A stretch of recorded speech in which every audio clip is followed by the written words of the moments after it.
conseguir. Então, a gente vai entrar na nossa primeira metodologia ativa, tá certo? Eu vou passar os videozinhos, vocês vão... Peraí. Deixa eu compartilhar, ver se dá para ouvir certinho, tá bom? Só me dizem aí se vocês conseguem escutar aí, tá?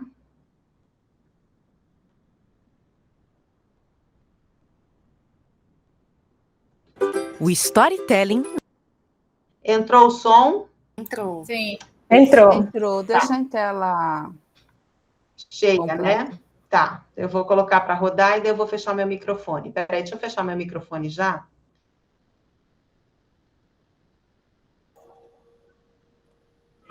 Na educação. O storytelling, ou a arte de contar histórias, já é uma prática muito antiga na educação, na convivência social e mesmo no cenário empresarial. Contar histórias sempre encantou as pessoas, nos permite viajar para lugares do mundo todo e mesmo para fora dele. Na educação, contar histórias também tem um efeito incrível. Além de ser uma prática lúdica e envolvente, pode ser uma metodologia usada na promoção de momentos de aprendizagem significativa. Seja com o professor contando uma história ou com os alunos construindo a história. Seja contar uma história individual ou coletiva, as possibilidades são inúmeras. Ao levar essa metodologia para a sala de aula, o professor consegue engajar os alunos, desenvolver praticamente qualquer temática ou contemplar os conteúdos curriculares do seu planejamento. E o ato de contar histórias não se encerra aí. Podemos transformá-la ainda em momentos de atividades práticas com a criação de diversos produtos, como a encenação da história, a criação de vídeo-encenação, a elaboração de história em quadrinhos, entre vários outros.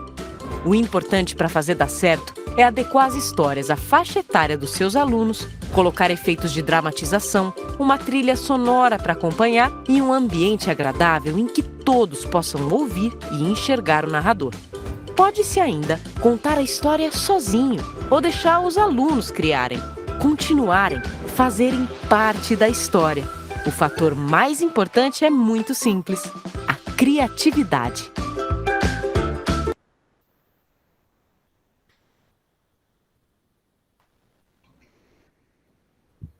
Pronto. Esse era o primeiro vídeo.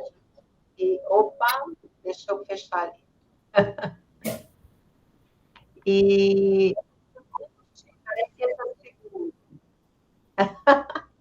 Ficou um pouco com eco a sua voz agora, Cláudia. Pronto.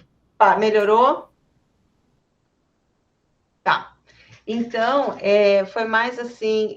vai ter daqui a pouquinho, Tainá. Eu só vou explicar o que é o storytelling e daí a gente vai ter aí uns 10 minutinhos, 5, 10 minutinhos, tá? Esse primeiro vídeo é uma coisa mais didática, assim, explicando, tá? O próximo vídeo é capaz de eu dar uma adiantadinha, tal, ali tem um controle sobre ele, porque, na realidade, é um cara que fala da escola dele, mas eu achei bem interessante e pertinente. Então, eu vou começar também com o outro vídeo para vocês assistirem, tá bom? Vou fechar aqui meu microfone.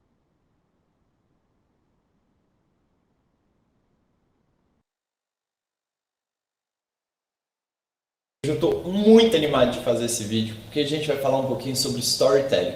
Esse é um assunto muito vasto, que tem um monte de nuances e dicas e que dava para facilmente ser 1 hora de vídeo. Mas hoje eu vou tentar ser bem sucinto e explicar o que é, por que você deveria incorporar essa técnica para ontem nas suas aulas e principalmente como que a gente faz aqui no Brilho. Então, sem mais delongas, vamos para o vídeo.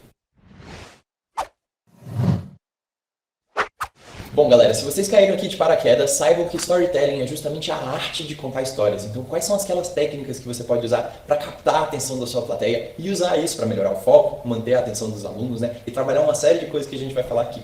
E eu pensei, né, na hora de produzir esse vídeo, que a melhor forma, talvez, de se explicar por que você deveria usar storytelling nas suas aulas é justamente contando uma história. Então, eu vou contar aqui de um caso que aconteceu com a gente que foi muito engraçado, que foi mais ou menos assim. Estávamos nós trabalhando aqui na sede normalmente, quando chega um e-mail para mim sobre uma escola, né, muito importante para nós, que nós já trabalhamos no passado, pedindo uma espécie de desafio. Eles explicaram que durante a pandemia, né, esse ensino remoto desmotivou muitos alunos. Então, estava todos muito borocochôs, ninguém queria muito ir para a aula, estava tudo muito chato. E nos trabalhos passados que nós fizemos, a popularidade das nossas aulas era muito grande, a gente conseguia de fato engajar os alunos. Então a diretora veio falar conosco se existia a possibilidade da gente fazer uma espécie de aula especial muito legal que animasse muitos estudantes. E na hora a gente falou, é óbvio que a gente quer trabalhar com isso, podemos fazer alguma coisa, e passamos quase que uma semana pensando, né, como que a gente podia solucionar todos os desafios do isolamento. Tinha alguns alunos que estavam em sala de aula, tinha outros que estavam em casa, enfim, passamos um bom tempo construindo essa aula, estava cheio de expectativas para fazer algo bem diferente, justamente porque havia sido comentado para nós que se essa aula desse certo, a gente podia, né, construir quase que um projeto dentro da escola e voltar a trabalhar com uma iniciativa muito legal. Então, depois de muito trabalho, a gente estava cheio de expectativa ali para acontecer. E o que a gente não sabia, né, é que quando a gente clicasse naquele botãozinho para iniciar a chamada, para começar a nossa aula online, que a gente ia viver uma das nossas piores experiências de aprendizagem da vida. E eu vou te explicar o porquê. Se liga o que aconteceu. Primeiro, quando a gente entrou na chamada, pouco depois que começou a aula, a energia daqui da sede caiu. E a gente pensou, beleza, e agora? O que a gente faz, né? Rapidamente a gente conseguiu pegar uns notebooks que estavam com bateria, rotear a internet por outras fontes, arrumar o microfone e, de novo, a gente estava de volta na sala. Os alunos já estavam com um engajamento meio assim, né? Porque eles perderam essa questão. E aí o nosso microfone começou a ter um problema de eco. E aí, rapidamente, de novo, a gente teve que pensar em um microfone e a aula rolando, a gente pensando em como construir. Beleza, até aí, tudo desastre logístico. Eis que acontece um negócio que eu jamais esperava que fosse acontecer nos nossos tempos de educação. A coordenadora entrou dentro da aula, ela abriu o microfone, né, meio que interrompendo tudo que a gente estava falando, e ela falou o seguinte, eu juro, foi muito difícil ouvir isso na hora. Ela falou, você percebe que se eu não conto o final dessa história, rola uma sensação estranha dentro de você? Isso é porque a gente está explorando algumas técnicas de storytelling para ativar alguns neurotransmissores dentro do seu corpo, como a dopamina, que geram essa necessidade de antecipação. Então, é muito legal trabalhar o storytelling porque você vai melhorar o foco da sua turma, a atenção deles no que você está falando, a criatividade deles justamente por conta dessa questão da antecipação. Então eu criei aqui um suspense, fiz, né, um cliffhanger, um momento de angústia, e na sua mente você já estava criando várias possibilidades de como que esse final ia acontecer. E é mais ou menos nessa linha que a gente pode trabalhar com a contação de histórias. Tem várias emoções que você pode insuflar dentro dos seus alunos, que são muito legais e que vão ajudar eles a reterem o conteúdo. Então quando a gente fala de storytelling, a gente fala justamente, né, de trabalhar com engajamento de sala de aula. E eu queria mostrar um pouquinho como que a gente faz isso aqui dentro do Brim. Então dá uma olhada. A gente trabalha o storytelling dentro das nossas aulas, principalmente como narrativas contextualizadoras. Então é muito raro que a gente vai ensinar e fale, hoje vocês vão sentar aqui e vão fazer os exercícios do número 21 até o 23. E os alunos sentam e ficam, tá bom. Ou falar, gente, presta atenção aqui que eu tenho que explicar essa equação. Tudo é muito contextualizado. E muitas vezes dentro do campo lúdico. A gente usa storytelling para criar um sentido para aquelas atividades que a gente está fazendo em sala de aula. Por exemplo, estou dando uma aula de programação, quero trabalhar variáveis. Pronto, eu acho que o objetivo do vídeo ali já foi atingido, tá certo? Eu vou encerrar Dâmara ali. e Lavínia estão curiosas para saber o que a professora disse. Vamos assistir o vídeo completo, mas ele não diz, na verdade. Vai ficar assim a história. Mas já dando um spoiler da história, né? Já, não tem. Mas, assim, eu achei ótimo esse vídeo, assim, nesse aspecto. O outro é bem didático, que fala, não sei o quê, mas esse é a prática, né? É aquela coisa, meu Deus, e aí, né? E conta o final. E é por aí mesmo. Então, o storytelling, a gente vai ver justamente contar essa história. E você se utilizar... Eu nunca tinha parado para pensar sobre isso. E preparando essa aula, eu comecei a me tocar sobre isso. As técnicas de escrita.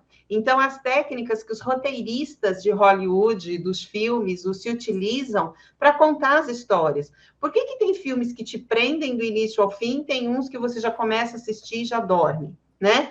Porque vai dessas técnicas, é tudo técnica. Então, essa que ele utilizou e não contar o final, né? E deixar para contar o final depois, eu...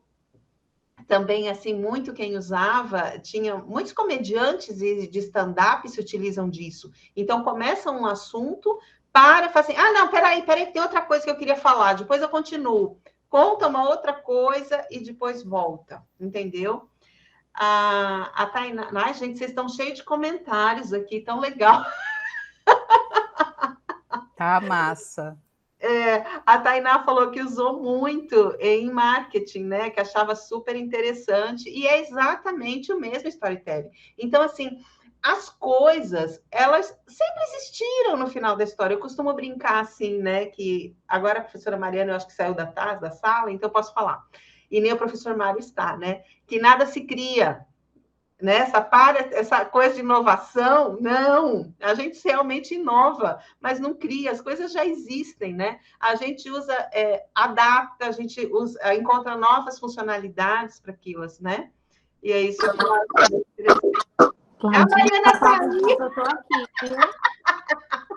Eu não tinha visto você, porque Mariana é a rainha da inovação, né?